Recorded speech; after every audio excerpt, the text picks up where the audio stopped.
بسم اللہ الرحمن الرحیم. شاہد صاحب جزاک اللہ آپ تشریف لائیں. ہم اگر آج کی گفتگو یہاں سے شروع کریں کہ آپ صلی اللہ علیہ وسلم نے فرمایا تھا کہ ایک وقت ایسا آئے گا کہ اسلام اجنبی ہو جائے گا. کیا ہم اس دور سے گزر رہے ہیں؟ نہیں، یہ وہ دور نہیں ہے، وہ بہت بعد میں آئے گا دور. ابھی تو اسلام اجنبی نہیں ہے، بلکہ اس وقت عالمی اکھاڑے کا ایک اہم پلیئر ہے. یہ اور بات کہ اسلام کے جو حاملین ہیں اہل اسلام، وہ اس اکھاڑے میں اترنے کے لیے تیار نہیں تھے، اتار دیے گئے ہیں. اور اسی لیے بہت ہی ان ایون کمپٹیشن ہے، مقابلہ ہے، یہ غیر متوازی، غیر مساوی، جس کا نتیجہ یہ ہے کہ مسلمانوں کو بہت زیادہ بھاری قیمت دینا پڑ رہی ہے اور بظاہر کوئی کامیابی حاصل نہیں ہو رہی ہے. پھر یہ کہ اسلام کی علمبرداری اس وقت کسی کے پاس نہیں ہے.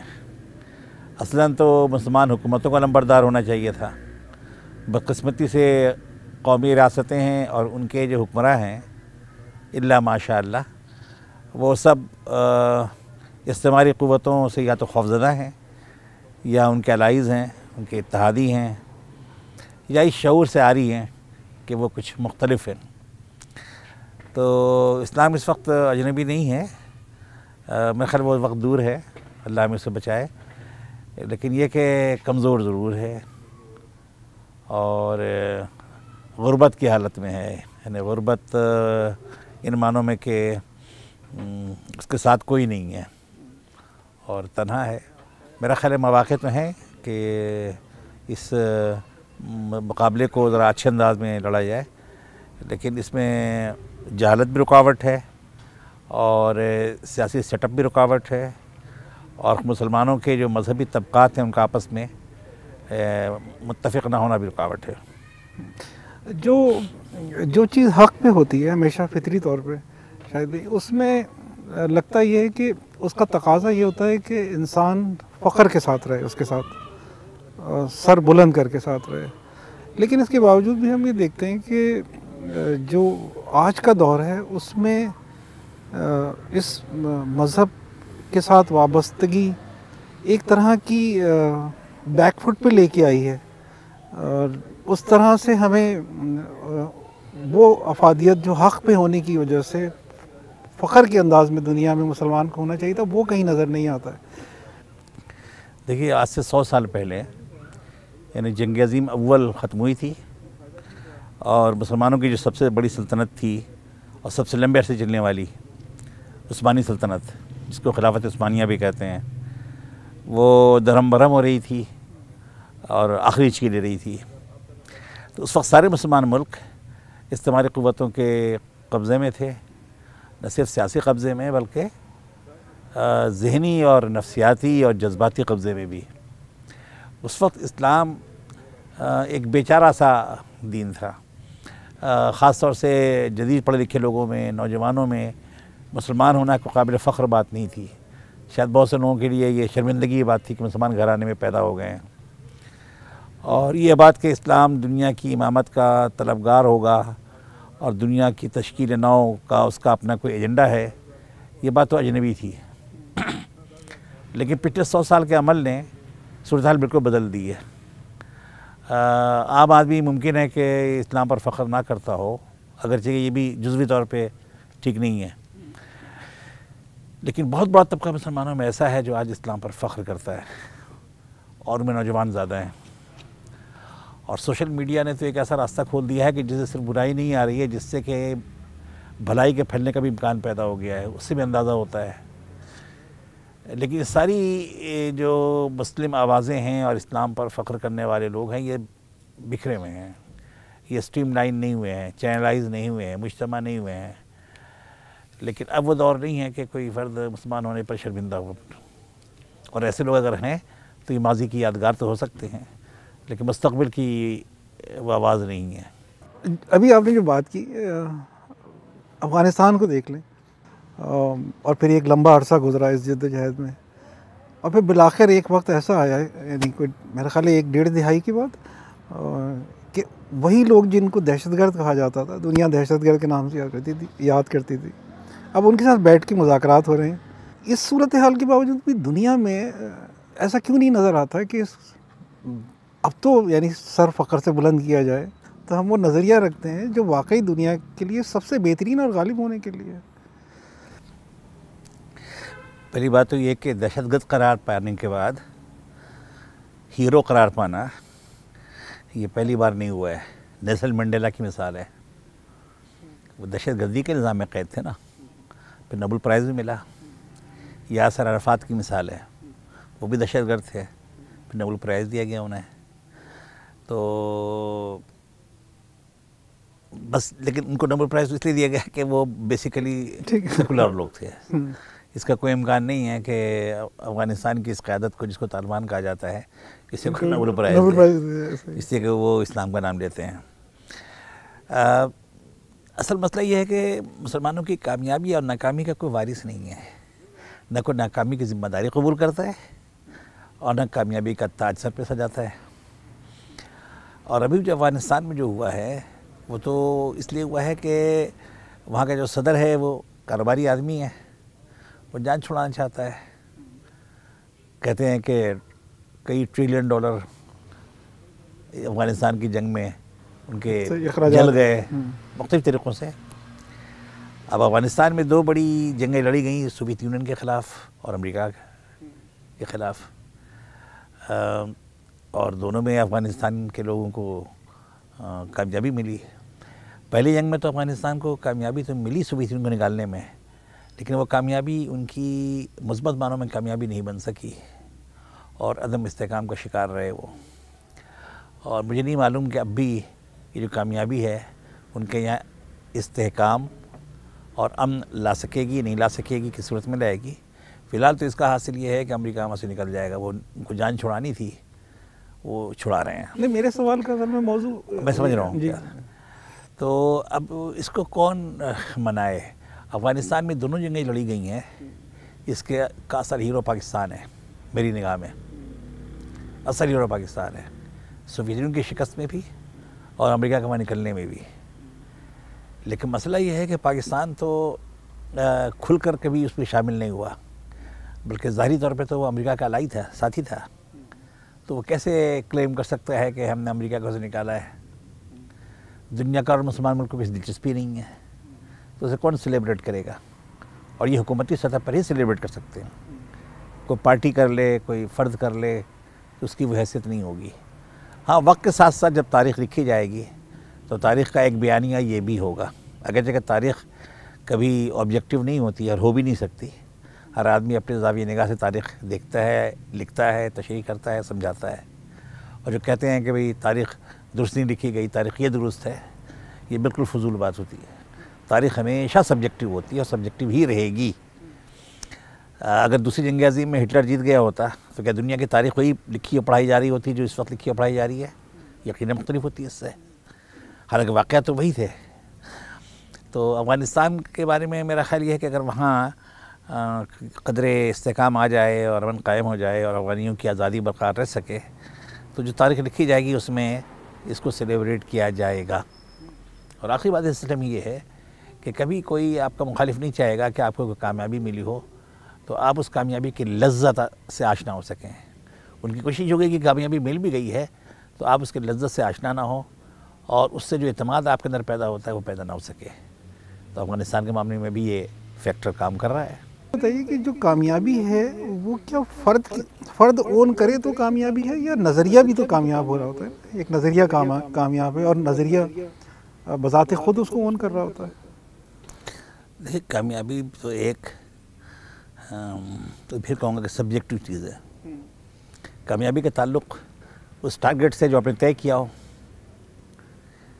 میری سمجھ کے مطابق افغانستان میں ملا عمر صاحب نے، طالبان نے یہ ہدف طے کیا تھا کہ وہاں سے امریکی فوجوں کو نکالنا ہے۔ اسی کے افغانستان کی تاریخ یہ ہے کہ وہ دوسروں سے لڑتے ہیں اور جب چلا جاتا تو آپس میں لڑتے ہیں، یہ کوئی نئی بات نہیں ہے۔ اور افغانستان متحد اس وقت ہوتا ہے جب کوئی ان پر مسلط ہو جائے۔ کم از کم سکندر اعظم کے زمانے سے یہ سلسلہ چلا آ رہا ہے۔ سکندر جب آیا تھا تو اسے بڑا عرصہ یہاں لگ گیا تھا، اور یہاں اس کی رفتار کم ہو گئی تھی، اور بالآخر وہ چناب پہ آ کے رک گیا تھا اور واپس گیا۔ اس کے بعد بھی جتنی قوتیں آئی ہیں، افغانستان پہ قبضہ کرنے میں کسی کو مشکل نہیں ہوئی ہے، کبھی افغانستان ریزسٹ نہیں کر سکا ہے، ہمیشہ شکست کھائی ہے۔ لیکن اس کے بعد ان کا جو قومی مزاج ہے، اس مزاج کا تعلق اسلام سے نہیں، ان کی قوم سے ہے۔ بس صرف یہ فرق پڑا کہ پہلے قوم کے لیے جان دیتے تھے وہ، مسلمان ہونے کے بعد اس میں اسلامی جذبہ بھی آ گیا، جنت پہ جانے کا تصور بھی آ گیا، جذبہ جہاد بھی آ گیا، تو وہ دو بادشاہ ہو گیا ہے جذبہ۔ اور بعض دفعہ یہ طے کرنا مشکل ہوتا ہے کہ اس وقت قومی جذبے سے لڑ رہے ہیں یا اسلامی جذبے سے لڑ رہے ہیں، اس کو طے کرنے کی ضرورت بھی نہیں ہے ویسے تو اس کے بعد وہ لڑنا شروع ہو جاتے ہیں۔ جب وہ قوت تھک جاتی ہے، چلی جاتی ہے، تو پھر آپس میں لڑنا شروع ہو جاتے ہیں۔ افغانستان تو کسی ملک کا نام بھی نہیں تھا، تقریباً 250 سال پہلے پہلی دفعہ افغانستان کا نام رکھا گیا، قبائل کو ملا کر ان سے ڈیل کر کے لوور 2 کے تحت احمد شاہ ابدالی نے یہ ملک قائم کیا۔ احمد شاہ ابدالی وہاں کا بانی ہے افغانستان کا، لیکن اس کی ایک خاص پوزیشن رہی کہ ہمیشہ سے وہ بڑی قوتوں کے درمیان ایک بفر کے طور پہ رہا، زار اور برطانوی امپائر، پھر سوویت یونین اور برطانوی امپائر، اور جب امپائر ختم ہو گئی تو امریکی مفادات کے تابع چلنے والا پاکستان، تو وہ بفر رہا ہمیشہ۔ کہنے کا مطلب یہ ہے کہ اگر طالبان نے یہ طے کیا تھا کہ ہمیں غیر ملکی آقاؤں کو نکالنا ہے، تو اس میں وہ کامیاب ہے، وہ کامیاب ہے بالکل پوری طرح سے، اس کو اون کریں گے وہ، اگر ان کی حکومت بن جاتی ہے تو اس کو سیلیبریٹ بھی کریں گے وہ، اور مسلم لٹریچر میں، تاریخ نویسی میں آگے چل کے اس کا تذکرہ بھی ہوگا، ابھی شاید نہ ہو، اسے پوری تاریخ ایک وقت میں بیان کی جاتی ہے، اور ایک وقت بیان کی جاتی ہے، اس کے بعد اس کا ایک دوسرا نیریٹو آتا ہے، پھر تیسرا آتا ہے، یہ چلتا رہتا ہے، پھر لمبا عرصہ جب گزرتا ہے تو ایک ڈومیننٹ نیریٹو اسٹیبلش ہو جاتا ہے۔ پاکستان میں اسے جو لوگ اون کر سکتے تھے، انہیں ایک تو بہت دفاعی پوزیشن پہ کھڑا کر دیا گیا، ان کا ملک دشمن قرار دے کر، دہشت گرد قرار دے کر، اور یہ ظاہر ہے کہ امریکی مفاد کے تحت یہ ہوا، تو ان کو بھی تھوڑا ٹائم لگے گا اس کو اون کرنے میں کہ وہ اس کو اپنی کامیابی سمجھیں، لیکن وہ پوری طرح نہیں کہہ سکتے جب تک کہ صاف صاف یہ بھی نہ کہیں کہ ان کا کتنا حصہ ہے۔ جیسے میں نے کہا نا، پاکستان خود کامیابی کا صحرا سجا سکتا ہے اپنے سر، لیکن کیسے سجائے گا؟ وہ تو ادھر کھڑا تھا، اب جو کچھ کیا اس نے وہ تو کھل کر نہیں کیا نا۔ اچھا، یہ وہ بات ہے کہ جو دوسری قوتیں بھی سمجھتی ہیں اور دبی زبان سے بھی کہتی رہی ہیں، اندرون خانہ تو خیر کہتی تھیں، دبی زبان سے بھی کہتی رہی ہیں کہ پاکستان جو ہے خرگوش کے ساتھ بھی ہے اور شکاری کے ساتھ بھی ہے، تو یہ تو اس کی صلاحیت کا مظہر ہے۔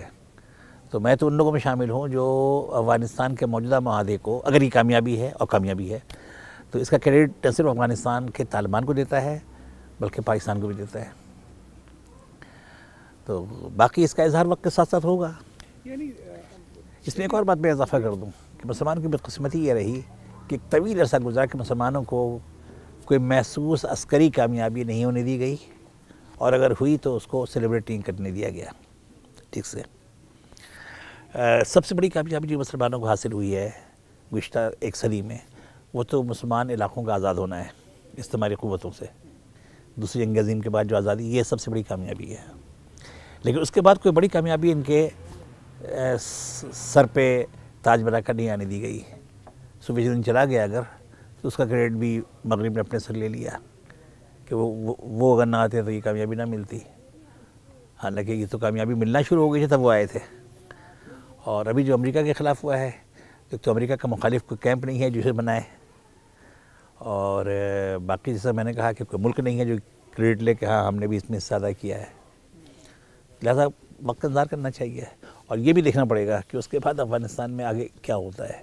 اگر خدا نہ خواستہ خون خرابہ ہوتا رہا تو کامیابی کا جو تھوڑا بہت بھی احساس ہے یہ وقت کے ساتھ ساتھ مدھم ہو جائے گا۔ اچھا، اس میں تھوڑا سا ایڈ یہ بھی کر دوں کہ جب کسی چیز، کسی واقعے سے ہم گزر جاتے ہیں نا کچھ دیر کے لیے، تو پھر تاریخ کو مسخ کرنے والوں کو بس وہی وقت چاہیے ہوتا ہے، یعنی اس کی ٹائمنگ بھی بہت امپورٹنٹ ہوتی ہے۔ ٹھیک ہے، ٹھیک بات ہے یہ، اگر بر وقت چیزوں کو ریکارڈ کے حصہ نہ بنایا جائے تو اس میں بہت سی غلط چیزیں بھی شامل کر دی جاتی ہیں جو خلاف واقعہ ہوتی ہیں یا تھوڑی چیز تھی اور بڑا کر دیا گیا، رائی کو پہاڑ بنا دیا گیا۔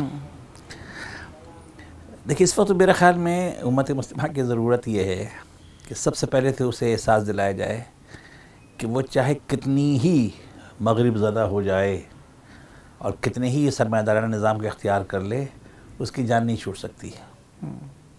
میرا تجزیہ یہ ہے کہ دنیا کے جو ممالک آبادی میں، مسلمان ممالک آبادی میں بڑے ہیں یا رقبے میں بڑے ہیں یا ان کی معیشت بڑی ہے یا ان کی فوج بڑی ہے، وہ سب خطرے میں ہیں۔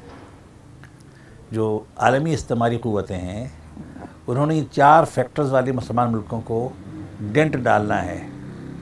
رقبہ بڑا ہے، کاٹ کے چھوٹا کریں گے، آبادی زیادہ ہے، کاٹ کے چھوٹا کریں گے، چاہے وہ انڈونیشیا سے تھوڑا سا نکالیں ایسٹ تیمور کو، لیکن تاثر بنا نا کہ سب سے بڑا مسلمان ملک آبادی میں ٹوٹ گیا۔ اس سے بڑا سب سے بڑا مسلمان ملک پاکستان تھا، بشک پاکستان ٹوٹ گیا۔ رقبے میں سب سے بڑا مسلمان ملک سوڈان تھا، اس کے 2 حصے کر دیے گئے، جنوبی سوڈان ایک الگ ریاست بنا دی گئی، جہاں آج بھی اسٹیبلٹی نہیں آئی ہے، اس کا ذکر کوئی نہیں کرتا۔ آج بھی خانہ جنگی ہوتی ہے وہاں پہ، اور اس کو سلجھانے میں جو بڑا سوڈان ہے شمالی سوڈان وہ حصہ لیتا ہے، بٹھا کے سمجھاتا ہے دونوں کو۔ تو جو بھی مسلمان ملک ایسا ہے کہ جس کی معیشت بہتر ہے یا فوج بہتر ہے، جیسے معیشت کے لحاظ سے ترکی کو کہہ لیجیے، ملیشیا کو، اب دیکھیں دونوں ملکوں میں کارروائیاں جاری ہیں۔ ملیشیا میں سیاسی عدم استحکام پیدا کر دیا گیا ہے، ترکی میں یہ عمل جاری ہے، اور میرے لیے اچنبھے کی خبر نہیں ہوگی اگر مجھے لگے کہ وہاں سیاسی عدم استحکام پیدا ہو گیا ہے اور ٹوٹ پھوٹ شروع ہو گئی ہے حکومت میں، یا معیشت کا بھٹا بیٹھ رہا ہے۔ ان کی معیشت بھی بڑی ہے، ان کی تاریخ بھی بڑی ہے، ان کی فوج بھی بڑی ہے، سیکولر فوج ہے بے شک، لیکن مغرب سیکولر مسلم فوج پہ بھی اعتماد کرنے کو تیار نہیں ہے۔ مسلم ممالک میں صرف اتنی فوج رکھنا چاہتے ہیں وہ کہ جو ان کے بہت اچھے چوکیدار ہوں، ان کے مفادات کے چوکیدار ہوں، اپنی مسلم آبادی کو کنٹرول کر سکیں، اور اگر اس میں کوئی اسلامی جذبات ابھرتے ہیں تو ان کو کرش کر سکیں، دبا سکیں، جیسے مصر کی فوج مثال کے طور پر۔ تو اس لحاظ سے تو مسلمان ملک اس طرح کے جو بھی ہیں وہ خطرے میں ہیں، اور جو بے وزن ملک ہیں وہ بیچارے لرزاں و ترساں ہیں۔ تو پہلی چیز تو سمجھنا ہی چاہیے مسلمانوں کو، اور سمجھانا چاہیے خاص نوجوانوں کو، کہ آپ صورتحال کی جو سنگینی ہے اس کو سمجھیں۔ اچھا، کسی چیز کو سمجھنے کا مطلب یہ نہیں ہوتا ہے کہ اس کو اعلان کرنا شروع کر دیا جائے۔ سمجھیں، محسوس کریں، اس کے مطابق سوچیں، اس کے مطابق لائحہ عمل بنائیں۔ دوسری چیز جس کی ضرورت ہے، کوئی شارٹ کٹ نہیں ہے مسلمانوں کے پاس کہ مغربی استعمار سے نمٹنے کے لیے فلاں کام کر دیا جائے تو رزلٹ فوراً آ جائے گا، ایسا کوئی شارٹ کٹ۔ انسانی تاریخ میں شارٹ کٹ کوئی چیز نہیں ہوا کرتی۔ ہاں، تاریخی حادثے تو ہوتے ہیں، کوئی حادثہ ہو گیا، کوئی ایسا عمل ہو گیا جس کی میں کئی دہائیوں کا سفر 1 سال میں طے ہو گیا، یہ آئندہ بھی ہو سکتا ہے، لیکن وہ عام طور پہ انسانوں کے اختیار میں نہیں ہوتا۔ تو اس میں آپ کو ٹائم بائی کرنا، یہ بہت عرصے سے میں کہہ رہا ہوں کہ مسلمانوں کی ضرورت ٹائم بائی کرنا ہے۔ اسی لیے جنگ کی کیفیت جتنی کم کی جا سکے، اور جنگ سے مراد یہ ہے جو ایکٹیو جنگ ہے، کولڈ وار نہیں بلکہ گرم جنگ، اس کو جتنا کم کیا جا سکے، ایک تو مسلمانوں کا لاس کم ہو جائے گا، دوسرے کہ نسبتاً ٹائم مل جائے گا آپ کو کچھ کرنے کا۔ تیسری بات یہ ہے کہ مسلمان اپنا دفاع قومی بنیادوں پہ نہیں کر سکتے، مثلا پاکستان کے مسلمان پاکستانی بن کر، ترکی کے مسلمان ترک بن کر، الجزائر کے مسلمان الجزائری بن کر اپنے اپنے طور پر اگر دفاع کریں گے تو بہت آسانی سے کرش کر دیے جائیں گے۔ لیکن جب وحدت، ملت، امت کے احساس کے ساتھ کھڑے ہوں گے تو کچھ کر سکیں گے، ورنہ بہت آسان ہے کسی ایک ملک کو آئسولیٹ کرنا، اس کی گھیرا بندی کر دی جائے، علاقہ بندی کر دی جائے، اور ایسے قوانین دنیا میں بنا دیے گئے ہیں کہ کوئی بھی الزام لگا کر اس کو دہشت گرد قرار دیا جا سکتا ہے، انتہا پسند قرار دیا جا سکتا ہے، تجارتی رابطے توڑ دیے جاتے ہیں، بینکنگ کے رابطے توڑ دیے جاتے ہیں، پیسہ آ سکتا ہے، پیسہ جا سکتا ہے۔ تو اس کے لیے ضروری ہے کہ 5-7 مضبوط مسلمان ملک ہوں کہ جو ایک دوسرے کو سہارا دیں اور ایک دوسرے کے ساتھ مل کر مشترکہ موقف عالمی سطح پہ اختیار کیا کریں، اس کا امپیکٹ پڑے گا۔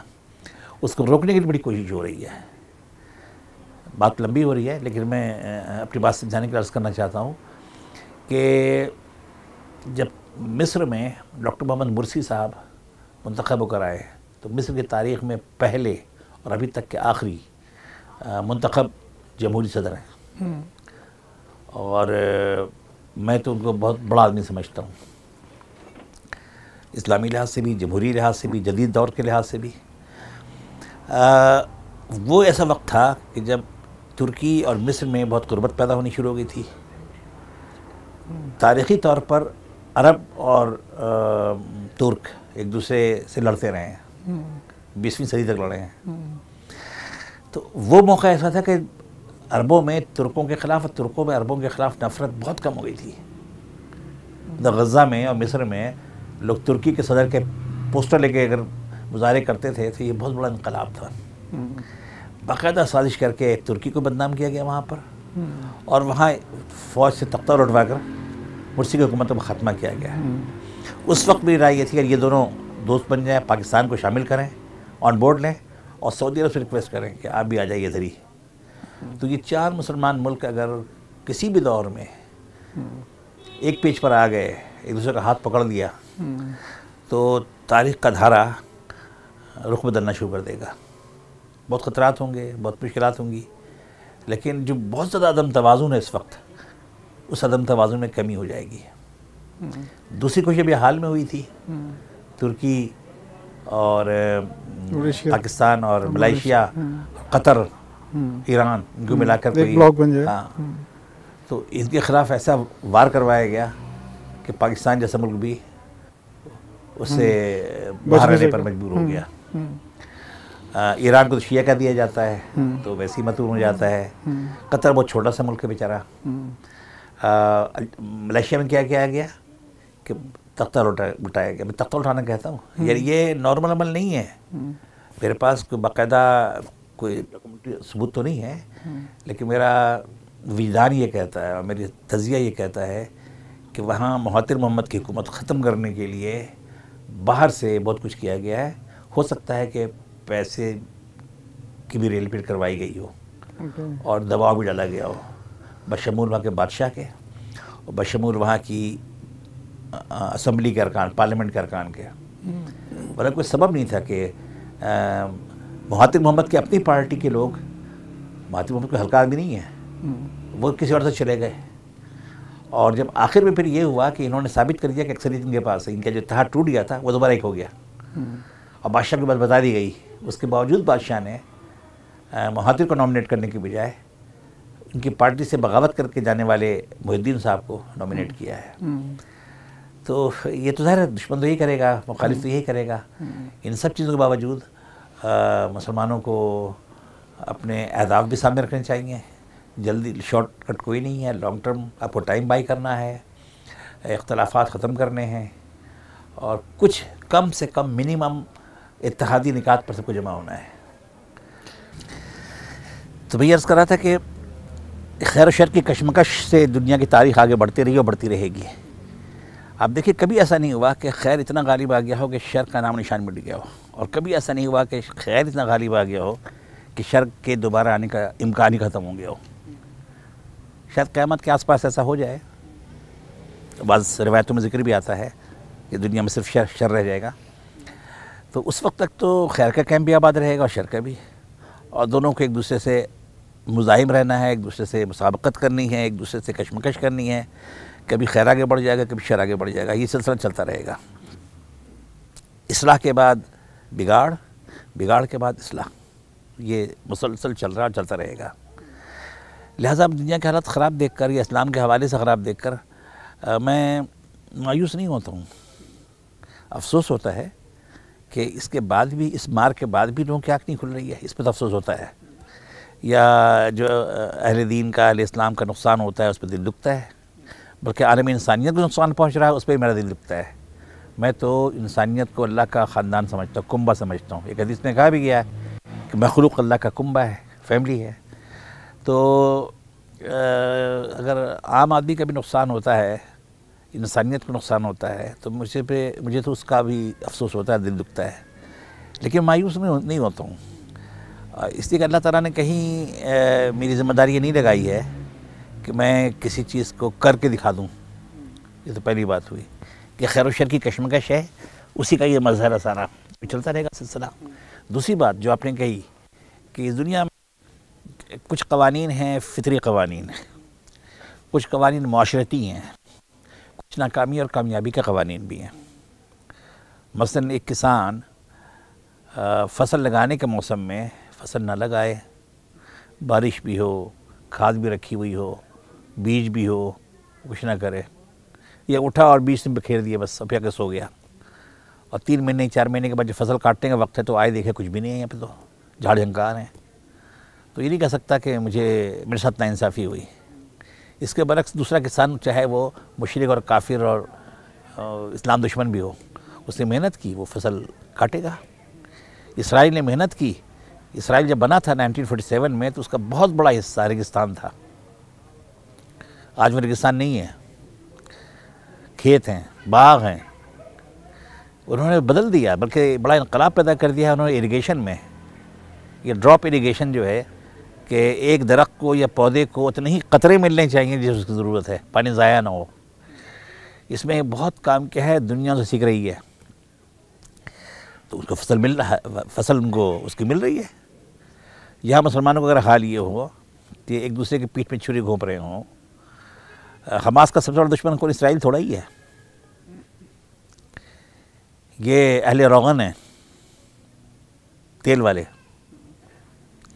ان کا بس چلے تو ان کو پکڑ کر کے ہاتھ پر باندھ کر کے اسرائیل کے حوالے کر دیں. تو غزہ والے پریشان ہیں تو اس کا ذمہ دار بھی اسرائیل کو نہیں سمجھتے. اسرائیل تو وہی کرنا چاہیے جو کر رہا ہے. اگر وہاں بجلی نہیں بن پا رہی ہے کیونکہ تیل نہیں ہے تو تیل دینا کس کی ذمہ داری تھی؟ اور غزہ چاروں طرف سے اسرائیل کے گھیرے میں نہیں ہے. اس کا ایک اچھا خاصا علاقہ لگتا ہے مصر کے ساتھ. اور ڈاکٹر محمد مرسی جب صدر تھے تو آنے جانے کی بڑی آسانی تھی. دوائیں بھی جاتی تھیں، کھانے پینے کی چیزیں بھی جاتی تھیں، لوگ بھی آتے جاتے تھے. ہاسپٹلز بنے. پاکستان تک تو ڈاکٹر گئے ہیں جنہوں نے وہاں میڈیکل کیمپس لگائے ہیں اور ہاسپٹل بنانے میں مدد کی ہے. لیکن جب وہاں جنرل سیسی کی حکومت آئی تو انہوں نے اس کو بھی کلوز کر دیا. تو ان کی حکومت اپنے، ان کے دشمن تو اپنے ہی لوگ ہیں. تو دشمن کو کیا کرنا، دشمن کو بھی کرنا چاہیے تھا. میں اس کو درست نہیں سمجھتا کہ میں یہ کہوں کہ فلاں مغربی قوت اسلام کے خلاف فلاں سازش کر رہی ہے. وہ یہ کرنا چاہیے اس کو. آپ اس سازش سے نمٹنے کے لیے کیا کر رہے ہیں؟ جی. تو اس میں ظاہر ہے کہ مسلمان حکومتوں کا تو حال یہ ہے کہ اکثر تو ان کے ہاتھ پر پھولے ہوئے ہیں، اپنی اعتماد بھی نہیں کرتے. ایک اور بات بتا دوں گا آپ کو، مسلمان حکمران ایک دوسرے پہ اعتماد نہیں کرتے ہیں. کہ کوئی حکمران دوسرے سے یہ بات کرتے ہوا ڈرتا ہے کہ اگر وہ کہے کچھ کہ ہمیں مل کے فلاں کام کرنا چاہیے تاکہ ہم مغربی استعماری قوتوں کو مقابلہ کریں، تو ڈرتا ہے کہ یہ رپورٹ نہ کر دیں وہاں پہ میرے بارے میں اور وہ پھر ہمیں دبائیں. تو جب یہ حال ہو جائے، اور ابھی میں نے خبر پڑھی کہ لیبیا کی جو حکومت ہے ٹریپولی والی، جس کو اقوام متحدہ تسلیم کرتی ہے، اور ترکی میں ایک معاہدہ ہوا ہے کہ وہاں گیس اور پیٹرول نکالنے کے حوالے سے، تو ان کی شپس آ گئے ہیں ترکوں کے وہاں پہ. تو وہاں ایک دوسری حکومت بھی ہے، ایک باغی حکومت حفتر کی، جو CIA کا ایجنٹ ہوا کرتا تھا. جب وہاں ٹوٹ پھوٹ شروع ہوئی قذافی اس کے بعد، تو وہ وہاں آ گیا اور ایک مشرقی حصہ اس کے قبضے میں ہے. اس کے پشت پر ایک طرف تو مصر ہے، سعودی عرب ہے، UAE ہے، فرانس ہے، اور بھی بہت سے لوگ ہیں. تو حالانکہ اقوام متحدہ نے اس حکومت کو، ٹریپولی والی حکومت کو تسلیم کیا ہوا ہے. اور دنیا میں یہ ہوتا ہے کہ اس کے خلاف جو ہوتا ہے وہ دہشت گرد قرار پاتے ہیں. لیکن حفتر صاحب دورے کرتے ہیں، پیرس بھی گئے تھے اور جرمنی بھی گئے ہوئے تھے. تو خبر یہ پڑھی میں نے کہ ترکوں کے وہ جہاز جو تیل اور گیس کے لیے آئے ہوئے ہیں، ان پر حملہ کرنے کے لیے جنگی کشتیاں فراہم کی گئی ہیں جنرل حفتر کو. اور کہاں سے آئیں یہ بھی لکھا ہوا تھا، یہ UAE نے دی ہیں. اب اندازہ کیجیے، یہ تو حال ہے آپ کا. اچھا، عوام بھی بہت زیادہ شعور نہیں ہے. ہاں، عوام میں کچھ ایسے لوگ ہیں، افراد بھی ہیں، ایسے گروہ بھی ہیں، ایسی جماعتیں بھی ہیں، ایسی تحریکیں بھی ہیں جو ان چیزوں کا ادراک کرتی ہیں. انہیں مل بیٹھ کے لانگ ٹرم پلاننگ کرنی چاہیے. شارٹ ٹرم کے تو بحق پہ ہوئی نہیں، شارٹ ٹرم کچھ نہیں ہے. ہاں، لیکن مایوسی نکالنے کے لیے شارٹ ٹرم کچھ کرنے چاہیے. یہ کہنا چاہیے کہ ہم مٹا نہیں دیے جائیں گے. بس یقین رکھتا ہوں کہ ہندوستان میں مسلمانوں کے ساتھ جو کچھ ہو رہا ہے اس سے مسلمان وہاں مٹیں گے نہیں. ان کے اندر کچھ مثبت تبدیلیاں آئیں گی. اسے ہر آزمائش امکانات کے در کھولتی ہے. تو لانگ ٹرم لڑائی ہے، ویژن ٹھیک ہونا چاہیے، سمجھنا ٹھیک چاہیے، بولنا کم چاہیے. ہمارا مسئلہ یہ ہے کہ ہم بولتے بہت ہیں، پہلے منصوبے کا اعلان کر دیتے ہیں، پھر منصوبہ بناتے ہیں، اس کے بعد موقع ملے تو عمل کرتے ہیں، ورنہ یہی بات ختم ہو جاتی ہے. تو اور اس کے بھی میں حق میں نہیں ہوں کہ اپنی حکومت میں انتشار پیدا کیا جائے. اس سے کہ اپنے گھر میں آپ کا انتشار ہوگا تو آپ کو مضبوط محاذ تو نہیں بنا سکیں گے کسی کے بارے میں. اسی لیے مثلا پاکستان کو میں بہت اہمیت دیتا ہوں. میرے لیے پاکستان محض ایک ملک نہیں ہے، میں اسے عقیدے کی طرح مانتا ہوں. تو اسے اسلام کا گھر سمجھتا ہوں. یہ نیشن اسٹیٹ نہیں ہے. یہ ٹھیک ہے کہ یہاں کے بہت سے ادارے ہیں جو اس کو اس کیفیت تک نہیں پہنچنے دیتے، لیکن لڑکا تو پھر بھی نہیں پہنچ سکیں گے وہاں تک. تو ہم کوشش کرتے رہیں مسلمان ممالک میں جہاں جہاں بھی کام ہو رہا ہے کہ اپنی ریاستوں کو سمجھا سکیں، ریاستوں پہ اثر انداز ہو سکیں، پینیٹریٹ کر سکیں، اور سیاسی طور پہ کہیں آ سکتے ہوں اگر فیصلہ کن مقام پر تو اس کی بھی کوشش کریں. پھر میرا جو نقشہ ہے مستقبل کے حوالے سے وہ یہ ہے کہ جب 5-7 ملکوں میں صحیح شعور رکھنے والی حکومتیں بن جائیں گی تو ان کے کوارڈینیشن سے کوئی ایسا فورم بنے گا کہ لوگ کہتے ہیں خلافت. میں کہتا ہوں خلافت بھی ایسی بنے گی اگر خلافت قائم ہونی بھی ہے نا. تو ایسا نہیں کہ ایک ملک میں کوئی حکمران آ جائے کوئی اعلان کر دے گا میں خلیفہ ہوں باقی لوگ میرے ساتھ آ جائیں. کوئی ساتھ نہیں آئے گا. حملہ کر قبضہ کرے گا تو خون خرابہ ہوگا. لیکن اسی طرح سے 5, 7, 8, 10 ملکوں میں اسلامی حکومتیں قائم ہو جائیں، صحیح حکومتیں بن جائیں، اور وہ مل کر کے کوئی وفاق بنا لیں اپنا. داخلی طور پہ سب آزاد ہوں بے شک، لیکن کچھ چیزوں میں بین الاقوامی امور میں کم از کم، اور اپنے مسائل حل کرنے میں، انسانی مسائل حل کرنے میں وہ کوارڈینیشن کا کوئی نظام بنا لیں تو اس سے خلافت اسلامیہ کے بھی احیاء ہو سکتا ہے، جس کو کہ مغربی استعمار کسی حال میں برداشت کرنے کو تیار نہیں ہے یا نہ ہوگا. بہت بہت شکریہ. محترم شاہد ہاشمی صاحب ہمارے ساتھ تھے. آج ہم نے ایک موضوع پہ گفتگو کی ہے. محترم شاہد ہاشمی صاحب کی دنیا بھر کے موضوعات پہ نہ صرف نظر بھی ہے بلکہ ایک ایسے دور سے گزرے ہیں اور گزر رہے ہیں کہ جس میں دنیا نے اپنے آپ کو تبدیل ہوتے ہوئے دیکھا ہے. تو انشاءاللہ اگلے ایک اور سیشن میں حاضر ہوں گے. اس وقت تک کے لیے اللہ حافظ.